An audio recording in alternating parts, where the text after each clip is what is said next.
RRB JE की exam को हुए साथ के साथ उसके आंसर की को आए हुए काफी समय हो गया है। अभी तक आरआरबी ने यहाँ पर आपको ये नहीं बताया कि वो लोग सीबीटी 2 का एग्जाम कब लेने वाले हैं, है ना। तो इस तरीके से क्या रहता है कि हम कभी कभी ढीले पड़ जाते हैं आरआरबी जेई सीबीटी 2 की तैयारी करने के लिए, जो कि सबसे मेन और सबसे इंपॉर्टेंट होने वाला है। क्योंकि देखो सीबीटी 1 में जो भी हुआ वो सिर्फ क्वालिफाइंग नेचर है, वो सिर्फ इस बात पे डिपेंड करेगा कि आप लोग यहाँ पर सीबीटी 2 एग्जाम में बैठ पाएंगे या नहीं। लेकिन कहीं से कहीं तक वो नंबर आप लोग के यहाँ पर फाइनली एड नहीं होने वाले, है ना। तो काफी सारे स्टूडेंट्स ऐसे हैं जिनको मन में शंका है या जो बाउंड्रीज पे है उनको थोड़ा सा क्लियरिटी मिले, इसके लिए यहाँ पर मैं ये पर्टिकुलर वीडियो बना रहा हूँ कि कौन कौन से जोन में जो है लगभग कितने एप्लीकेशन फॉर्म आए थे, कितना कंपटीशन है, आपके सेलेक्ट होने के चांसेस वहां पर बनते भी हैं या नहीं बनते हैं, है ना। तो सबसे पहली बात हम लोग यहाँ पर बात करेंगे, देखो काफी सारे जोन हैं जिनकी जितनी डिटेल आई ना उतनी डिटेल के हिसाब से मैं यहाँ पर बात करूंगा। आरटीआई रिप्लाई के अकॉर्डिंग यहाँ पर मैं आप लोगों को यहाँ पर सारी चीजें बताने वाला हूँ। सबसे पहले बात करें अजमेर में, अजमेर जोन में देखो टोटल वैकेंसी की बात करूं अगर मैं 2024 की, आप चाहो तो पिछली बार से कंपेयर भी कर सकते हो, है ना, ताकि आप लोग यहाँ पर देख पाएंगे कि कंपटीशन आपका बढ़ा है कि घटा है ना, उस हिसाब से। तो अगर मैं 2024 की बात करूं, सॉलिडली सिर्फ 2024 की बात करूं, तो 2024 में आप लोगों के पास टोटल वैकेंसीज, अब सभी ब्रांचेस मिला लो आप लोग, तो 529 के आसपास आपकी वैकेंसीज थी। 70,000 प्लस यहाँ पर आप लोगों के यहाँ पर एग्जाम फॉर्म आए थे, याद रखना एप्लीकेशन ज्यादा आई थी, है ना। लेकिन जो आपकी अटेंडेंस थी ना, अटेंडेंस देखो सबकी नहीं आई है, इसकी अटेंडेंस आ गई है। तो इसमें मैंने अटेंडेंस वाला नंबर लिखा है कि अटेंड जो लोग किए थे वो 46,580 ही ऐसे कैंडिडेट थे जिन्होंने सच में जाके एग्जाम दिया है। 70,000 आप लोगों के फॉर्म आए हैं और उनमें से सिर्फ 46,000 लोगों ने ही आप लोगों का क्या दिया है, पेपर दिया है। तो यानी कि अगर मैं मोटा मोटा हिसाब लगा लूं तो अटेंडेंस भी बहुत ज्यादा नहीं है आप लोगों की, है ना। लगभग अगर मैं एक एस्टिमेट लगा दूं तो लगभग सभी जोन के अंदर जितना की भी अटेंडेंस आई है आप लोगों की, है ना। देखो अभी अजमेर का ही मैंने यहाँ पर अटेंडेंस लिखा है, बाकी सबकी तो जो टोटल एप्लीकेशन फॉर्म ही आप लोगों को दिखेंगे। अजमेर जोन में मैंने यहाँ पर अटेंडेंस बताई है, तो 46,580 लोग यहाँ पर आप लोगों के पहुंचे। लगभग आप मान के चलो तो ऑन एन एवरेज ऐसा एस्टिमेट लगाया जा रहा है कि 60 से लेके 65% के आसपास ही आप लोगों की अटेंडेंस निकल के आएगी, है ना। तो इसका तो ऑलरेडी वही है, तो पर सीट कॉम्पिटिशन इसका 88 के आसपास आप लोगों को यहाँ पर बैठने वाला है। अब बात करूं मैं चंडीगढ़ जोन की, चंडीगढ़ जोन में आप लोग देख पा रहे हैं टोटल जो फॉर्म फिलअप हुआ है वो 44,895 हुआ है, 44,895। 356 वैकेंसी थी, 127 का आपका कंपटीशन है। सेम आप पटना का देखो, पटना का कंपटीशन आपको 71 का दिखेगा। इसके अलावा यहाँ पर अगर मैं आगे बात करूं प्रयागराज का हमारे पास अभी इंफॉर्मेशन नहीं है। कोलकाता के अंदर बात करें तो देखो 1,14,988 फॉर्म आया है, बहुत ज्यादा ह्यूज अमाउंट का आप लोगों का फॉर्म है। 174 यहाँ पर आप लोग कंपटीशन देखने वाले हैं। मुंबई जोन की बात करें तो देखो 2,32,151 फॉर्म है, 1,370 वैकेंसी टोटल है, 169 का कंपटीशन आपको यहाँ पर देखने को मिल रहा है ना। चेन्नई की बात करें, चेन्नई के अंदर भी 1 लाख से ऊपर फॉर्म है ना, 1,17,000 के ऊपर आप लोगों को फॉर्म है और 179 का कंपटीशन आपको चेन्नई में देखने को मिलता है। आगे बात करें आगे बात करें तो आगे देखो भुवनेश्वर की बात करें तो 126 का परसेंट कंपटीशन, आप लोग यहाँ पर फॉर्म फिलअप देख लेना। भोपाल की इंफॉर्मेशन अभी तक नहीं आई है। बिलासपुर की इंफॉर्मेशन अगर यहाँ पर मैं बात करूं तो 106 का कंपटीशन है। बेंगलुरु में 430 का है, अहमदाबाद में 88 का है, रांची के अंदर बात करें तो 78 का है, और अगर मैं बात करूं सिकंदराबाद में 228 का है। लेकिन देखो ये फाइनल कंपटीशन नहीं है, अभी बताऊंगा, है ना, उसके बारे में। ये 132 का आपको गोरखपुर में, गुवाहाटी में 94 का, यहाँ पर 117 का जम्मू कश्मीर में। अगर मैं बात करूं आप लोगों से सिलीगुड़ी का 92 और यहाँ पर 152 बनता है आपका तिरुवनंतपुरम का, है ना। तो इसके बेसिस पे अगर यहाँ पर मैं बात करूं तो पहली बात तो मैं आपको बता दूं, अजमेर का तो हमने देखा था अटेंडेंस वाइज, इनका अटेंडेंस वाइज नहीं है। अगर आप अटेंडेंस वाइज आएंगे सब में तो सबके अंदर आप लोग यहाँ पर लगभग लगभग 30% कंपटीशन कम कर देना, है ना। तो यानी कि जो आपको कंपटीशन यहाँ पर सही में गुवाहाटी में 94 का दिख रहा है ना, तो ये घट के कहां रह जाएगा, समथिंग 70 के आसपास रह जाएगा, ठीक है।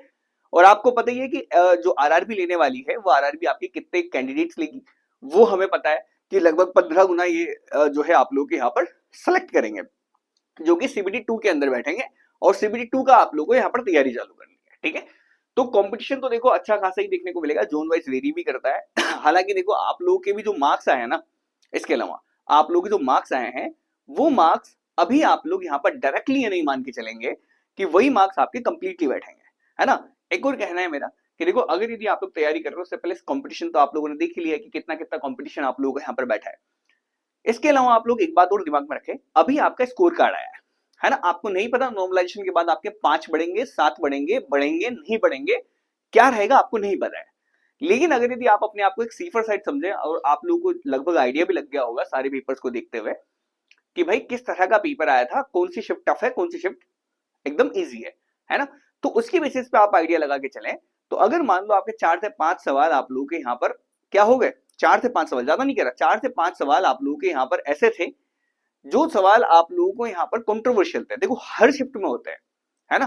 अब मैं नहीं कह रहा 4 से 5 एक ही शिफ्ट में होंगे, किसी शिफ्ट में 2 होंगे, किसी शिफ्ट में 1 होगा, किसी में नहीं होगा, है ना। ऐसे करते हुए अगर मान लो 2 से 3 क्वेश्चन तो जो कंट्रोवर्शियल थे जिसका डिसीजन आपके पक्ष में चला जाता है, तो 2 से 3 मार्क्स आप लोगों को वहां पर बोनस मिलने वाला है। इसके अलावा अगर यदि आप लोगों की थोड़ी सी शिफ्ट थोड़ी सी मॉडरेट या टफ मिल गई, है ना, बेसिक की नहीं कह रहा, अगर मॉडरेट से टफ मिल गई, 5 से 7 नंबर आपके वहां बढ़ जाते हैं। तो टोटल लाके आपके मार्क्स के अंदर जो स्कोर कार्ड अभी आपको आंसर की से शो हो रहा है उसमें 7 से 8 नंबर ऊपर नीचे आप लोगों के हो सकते हैं।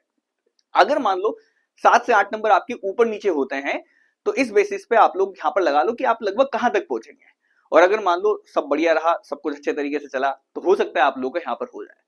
ठीक है, अभी देखो कट ऑफ का कोई आइडिया नहीं लगाया जा सकता क्योंकि काफी टाइम बाद आप लोगों का यहाँ पर एग्जाम हुआ है। ऐसा तो है नहीं कि हर साल हो रहा है ना, हर साल हो रहा होता तो एक लगभग आइडिया लग जाता है, एक पैटर्न सा लगभग समझ में आ जाता है कि इसके आसपास अगर है तो हो जाएगा, इसके आसपास नहीं है तो नहीं होगा, है ना। तो अभी हमें ये नहीं पता है। इसके अलावा देखो CBT 2 भी आपका पहली बार हो रहा है, डेट इन्होंने दी नहीं है अभी, अभी देखो कंफर्म नहीं है ना, कब होगा। अगली ये वैकेंसी जो है बता रहे हैं कि स्टार्ट करने वाले उसका प्रोसेस, है ना। तो अगली वैकेंसी का प्रोसेस स्टार्ट होगा, उससे पहले ही आप लोग का एग्जाम लग जाएगा। ऐसा है, हो सकता है आरआरबी ऐसा करे कि CBT 1 का रिजल्ट निकाले और उसके बाद आपको कह दे कि अब 1 से 1.25 महीना बचा है, आपका CBT 2 ले रहे हैं, तो 1 से 1.25 महीने में आप टेक्निकल सिलेबस को आप लोग अच्छे से कवर नहीं कर पाएंगे, है ना। टोटल मिला के भी आपका जो पेपर लगेगा वहां पर आपको वापस से नॉन टेक पढ़ना है, वापस से आपको टेक्निकल पढ़ना है ना। तो टेक्निकल नॉन टेक्निकल के ऊपर आपको वापस से पकड़ बनानी पड़ेगी, समय आप लोगों को यहाँ पर ज्यादा लगेगा। ठीक है, कंपटीशन कितना है ये आप लोग लगभग देख सकते हो, इसके बेसिस पे आपका कितना स्कोर कार्ड आया है। अगर सेफर साइड में रहते हो तो कुछ प्लस कर लेना, अगर यदि आप लोगों को लगता है कि नहीं सर ऐसा नहीं हो सकता, मेरे में कुछ गलत नहीं है, ऐसा नहीं है, तो 3-4 मार्क्स ऊपर नीचे करके देख लेना, है ना। पहले ही बताओ अभी स्कोर कार्ड फाइनल रिजल्ट नहीं होता है। बहुत सी बार ऐसा है, बहुत सारी ऐसी एप्लीकेशन है जिन्होंने जेई में अलग प्रिडिक्ट किया था, उससे अलग आंसर आया है ना, उससे अलग तरह से आप लोगों का हुआ है।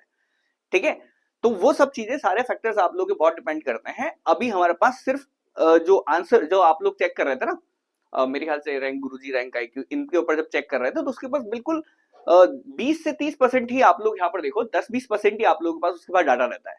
10-20% सर्वे के चक्कर में आप लोग 100% का डाटा कैसा निकल के आएगा ये आप प्रिडिक्ट नहीं कर सकते, है ना।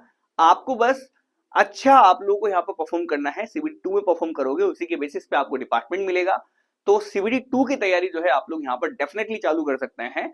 देखो लगभग है ना, एक स्टूडेंट को लगभग आइडिया रहता है कि मैं बाउंड्री पे हूँ या मैं अंदर आ सकता हूँ, है ना। तो जितनों को भी लग रहा है ना कि लगभग मैं या तो बाउंड्री लाइन से थोड़ा सा भी इधर हल्का सा पुश मिला, हल्का सा मार्क्स थोड़े नॉर्मलाइज हो गए, थोड़े भी अच्छे मिल गए तो मैं चला जाऊंगा, तो ऐसे स्टूडेंट्स को तो तैयारी कर ही लेनी चाहिए, है ना। और अभी तो देखो कैटेगरी वाइज भी डिवीजन होगा। इसमें देखो तो अभी मैं सिविल वालों की बात करूं अगर स्पेशली, तो सिविल इंजीनियरिंग के अंदर अगर आप फॉर्म देखोगे ना तो ये लगभग जो मैक्सिमम फॉर्म है ना, ये मैक्सिमम फॉर्म आप लोग के इलेक्ट्रिकल और मैकेनिकल से है, सिविल से नंबर ऑफ फॉर्म कम है। रीजन उसका ये है क्योंकि जो एलपी वाले हैं, है ना, देखो जितने भी स्टूडेंट्स हैं जिन्होंने एलपी का पेपर की तैयारी करी होगी, मैकेनिकल वाले इलेक्ट्रिकल वाले, वो स्टूडेंट्स ने आरआरबी जेई का फॉर्म डेफिनेटली डाला है ना। तो मैकेनिकल इलेक्ट्रिकल वाले स्टूडेंट्स ज्यादा हैं इसमें और कंपेयर टू सिविल वाले। सिविल वालों की तो वैकेंसी अगर मैं बात करूं, सिविल वाले बहुत ही कम है ना। लगभग मान के चलो आप 15,000-16,000 फॉर्म के आसपास आपको, अगर किसी जोन के अंदर 50-55 हजार के आसपास फॉर्म आ रहे हैं तो उसमें सिविल के मात्र 15,000-20,000 ही फॉर्म दिखेंगे आपको, है ना। तो वैसे ही कंपटीशन कम है मार्केट में। वैसे ही अगर मैं बात करूं तो सिविल इंजीनियरिंग, वैसे सही बात बताऊं तो मैक्सिमम बच्चा नहीं कर रहा है तैयारी करंट में, है ना।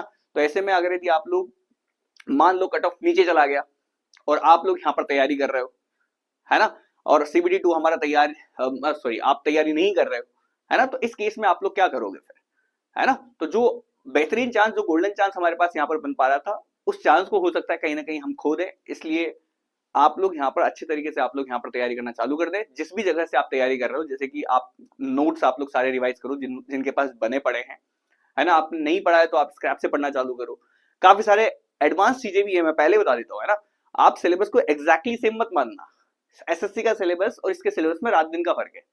इसके अंदर आप लोग देखोगे जो मटेरियल वाला आता है ना, building material, construction, building technology वाला पार्ट, उसमें अगर पिछली बार की बात करूं तो 25-27 मार्क्स के क्वेश्चन पूछे गए थे।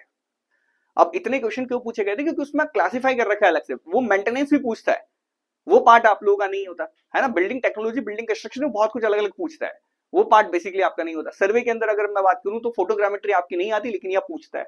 डीप फाउंडेशन सवाल नहीं पूछता एसएससी, लेकिन ये पूछता है ना आरआरबी। तो आरआरबी का पेपर अगर यदि आप तब का देखो ना, 2019 का जो पेपर हुआ था, वो 2019 में आसपास जो भी पेपर आए थे एसएससी के देख लो आप, या दिल्ली के देख लो, या कहीं भी और एजेई के देख लो, तो उस टाइम पे उसके हिसाब से आरआरबी का लेवल अच्छा खासा था, है ना। इसके अलावा देखो बिज इंजीनियरिंग आपकी एक्स्ट्रा पढ़नी पड़ती है आपको।